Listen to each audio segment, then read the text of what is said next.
Akashvani presents Morning News.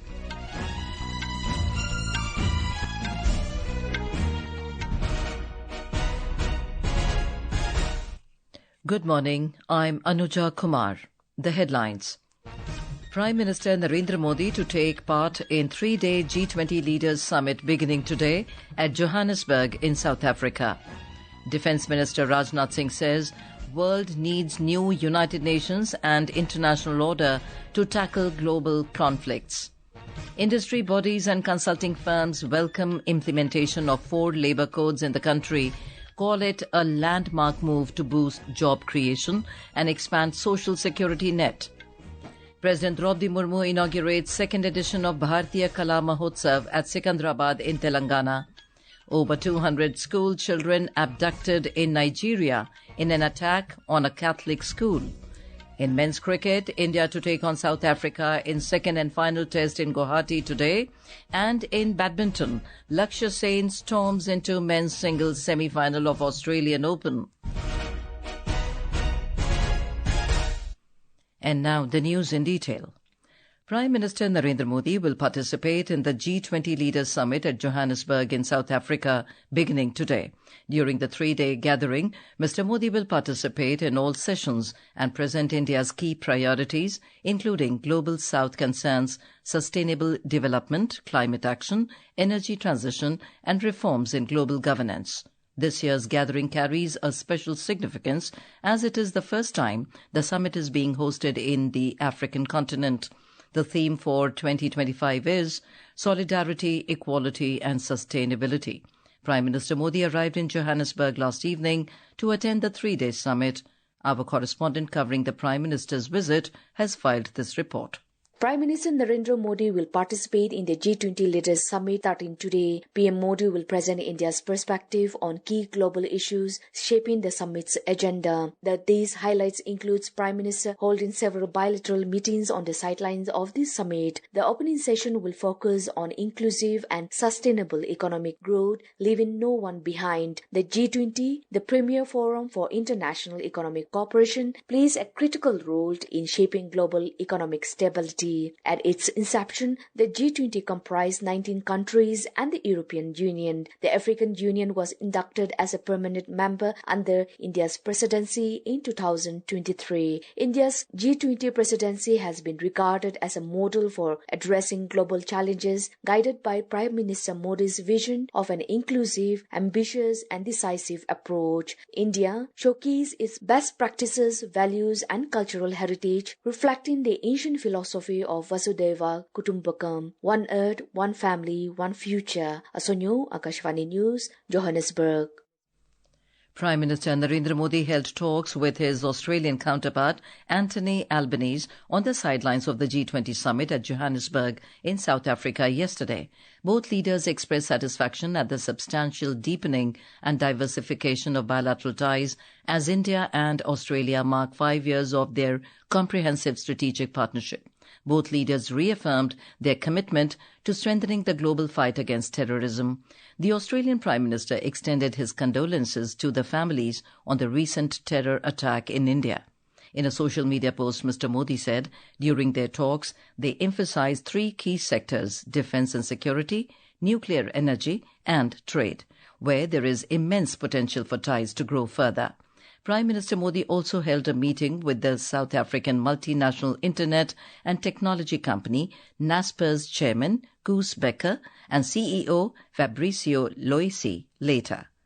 Later, the Prime Minister interacted with the Indian origin tech entrepreneurs and members of the Indian community based in South Africa. United Nations Secretary-General Antonio Guterres has urged the G20 nations to use power to ease global suffering. He said the G20 nations hold enormous potential to ease suffering and set the world on a more peaceful course. Mr. Guterres made the remarks during a media briefing after arriving in Johannesburg to participate in the G20 Leaders Summit. The UN chief said during the summit he would call on G20 members to use their leverage to lead the required action needed. Developing countries, in particular in Africa, are suffering from a perfect storm of shrinking fiscal space, crushing debt burdens, and the global financial architecture that is failing to support or even represent them adequately. Defence Minister Rajnath Singh has stressed that today's new world requires a new United Nations and international order to tackle global conflicts. Mr. Singh was speaking at the International Conference of Chief Justices of the World in Lucknow yesterday. He said the UN could have played a much stronger role in global conflicts such as Israel-Hamas and Ukraine-Russia and in humanitarian crisis unfolding in Sudan. The Defence Minister said a balanced representation in the United Nations is the need of the hour to keep this international body alive. The central government announced the implementation of 4 new labour codes aimed to simplify and streamline the existing decades-old labour laws in the country. The Code on Wages 2019, the Industrial Relations Code 2020, the Code on Social Security 2020, and the Occupational Safety, Health and Working Conditions Code 2020 has come into effect from yesterday. In a social media post, Labour and Employment Minister Dr. Mansukh Mandavia said these reforms are not just ordinary changes, but government's guarantee of dignity for every worker in the country. Prime Minister Narendra Modi has hailed the implementation of the 4 labour codes. In a social media post, the Prime Minister said these codes will help in building a future-ready ecosystem that protects the rights of workers, strengthening the economic growth of the nation. Home Minister Amit Shah has congratulated the workers of the country on the nationwide implementation of the new labour codes. In a social media post, the Home Minister said these codes guarantee minimum wages to workers, social security, equal opportunities for women workers, and legal recognition for gig and unorganised workers.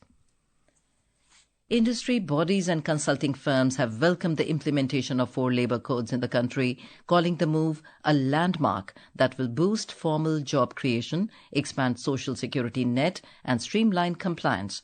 The Bharatiya Mazdoor Sangh has lauded the landmark move. The Bharatiya Mazdoor Sangh National Secretary Girish Arya said the decision is the biggest reform made in favour of workers since independence. He added that it will empower labourers and make compliance easier. Bharatiya Mazdoor Sangh heartily welcome and thank Prime Minister Narendra Modi. The labour laws that exist earlier have changed. Today, work conditions have changed. If we continue with the old laws, then who will address the needs of today's gig workers, platform workers and app-based workers? All the solutions are included in the new codes.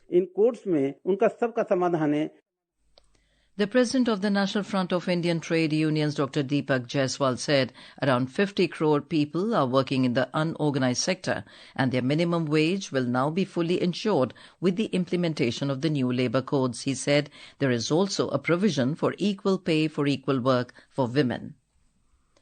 Director General of the International Labour Organization, Gilbert F. Hongbo, has welcomed the labour codes implementation in India. In a social media post, Mr. Hongbo said he is following with interest the developments of India's new labour codes announced yesterday.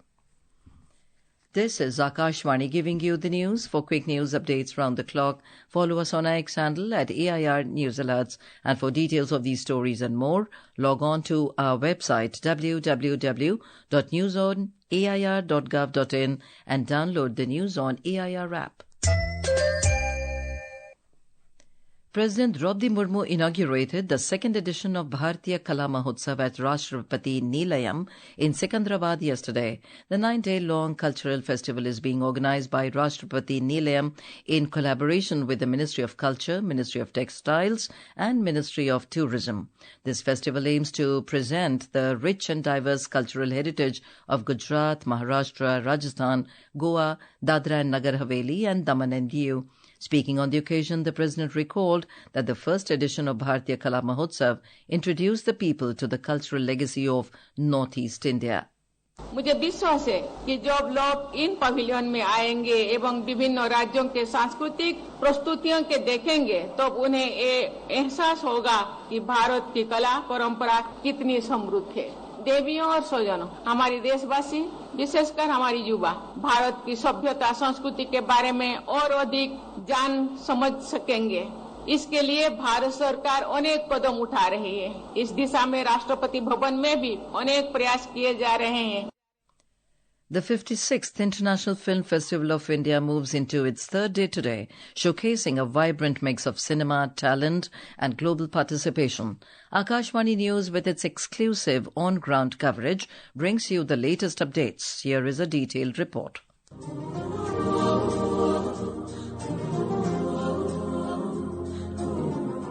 Day 3 of IFFI 2025 brings a colourful palette to cine lovers. Some prominent films that will be screened today are Italian film Mosquitoes by Valentina Bertini and Nicole Bertini, Jafar Panahi's It Was Just an Accident, Surya Balakrishnan's Deepa Didi, and Assamese film Sikar by Debankar Borgohain, among others. Strengthening the spirit of Nari Shakti, for the first time over 50 female directors are presenting their films. Today, Simple Dukar will be presenting her film Lokmata Devi Ahilyabai. The festival also has 3 venues for open-air screenings where cine lovers can relish films either on Miramar Beach or on the helipad in Bagator or in the lush lawns of Ravindra Bhavan in Madgaon. As part of masterclasses, Vidhu Vinod Chopra will speak on the art and emotion of filmmaking, while Tricia Tuttle, festival director Burley Nail, will be in conversation with IFFI's festival director Shekhar Kapoor in an interesting session on redefining cinema in the world of AI. This is Saira Mujtaba, Akashvani News, IFFI, Goa.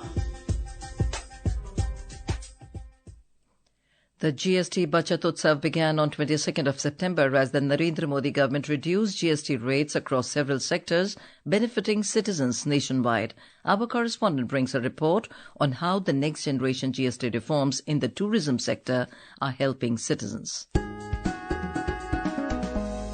The next generation GST reforms has significantly reduced the taxes in the tourism sector. Under the revised GST structure, hotel rooms priced below 7,500 rupees per night are now taxed at 5% from the earlier 12%. This reduction has made accommodation more affordable for middle class and budget travelers. Along with this, the GST on buses with sitting capacity of more than 10 passengers has been brought down to 18%. This reduction has resulted in cheaper ticket fares, especially for passengers travelling on semi-urban and rural routes. With Soumya Sharan, Priya Mondal, Akashvani News, Delhi.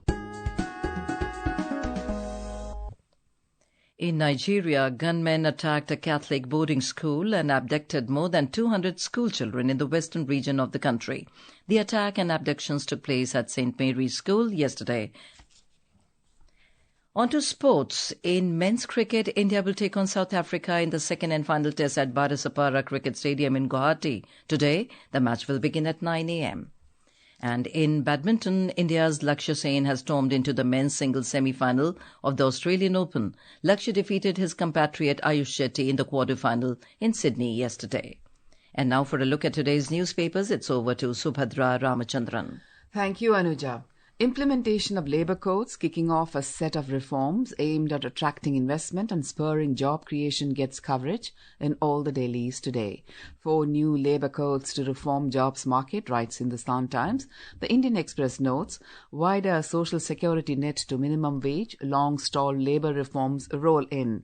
Power shift in Bihar, Nitish hands over Home Department to Deputy CM, Samrat Chaudhary reports a statesman, while the Asian Age headline reads, BJP gets home, JDU finance and Nitish team. A headline in the Pioneer says, India reopens visas for Chinese nationals, lifting a 5-year freeze. And finally, deep cleaning and stricter rules bring cheer to traders in Chandni Chowk area of Delhi as the cleanup teams turn the area beautiful, cites the Times of India. With that, it's back to you, Anuja. Thank you, Subhadra. And now, before we end the bulletin, the headlines once again. Prime Minister Narendra Modi to take part in 3-day G20 Leaders Summit beginning today at Johannesburg in South Africa. Defence Minister Rajnath Singh says world needs a new United Nations and international order to tackle global conflicts. Industry bodies and consulting firms welcome implementation of 4 labour codes in the country, call it a landmark move to boost job creation and expand social security net. President Droupadi Murmu inaugurates second edition of Bharatiya Kala Mahotsav at Secunderabad in Telangana. Over 200 school children abducted in Nigeria in an attack on a Catholic school.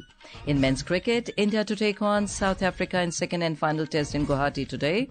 And in badminton, Lakshya Sen storms into men's singles semi-final of Australian Open. And with that, we end the